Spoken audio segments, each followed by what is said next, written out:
Téléphone, un compagnon fidèle pour de nombreux adolescents et qui les suit parfois jusque sur les bancs de l'école. Dans les cours où les gens s'ennuient plus, on a tendance à en voir beaucoup plus qui sont sur leur téléphone, qui passent le cours cachés derrière leur téléphone. Mais ce réflexe, il va peut-être falloir le perdre. Le réseau officiel veut en effet interdire l'usage du téléphone partout dans les établissements primaires et secondaires. Réaction contrastée. Pas de téléphone, tu trouves que c'est bien? Bah non, parce qu'en mode le téléphone, pendant la récré, c'est bien. Ça permet de s'occuper et il y a des gens qui n'ont pas forcément des amis. Et ça leur permet de ne pas rester comme des cons tout seuls dans la cour. Moi, je trouve que c'est bien parce qu'il faut quand même communiquer avec les autres et pas tout le temps être sur son téléphone.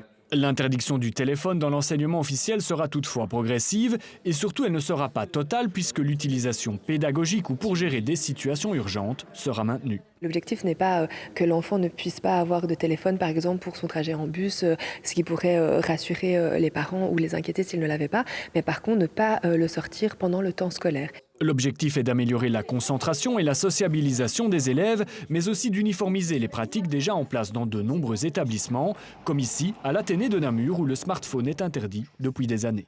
Ça permet de mieux gérer dans l'enceinte de l'école la problématique de l'utilisation abusive du smartphone, dans le sens prendre des photos ou des vidéos d'autres étudiants ou d'autres personnes à leur insu notamment. Une interdiction bénéfique donc, mais aussi un combat quotidien qui doit mobiliser tout le personnel scolaire.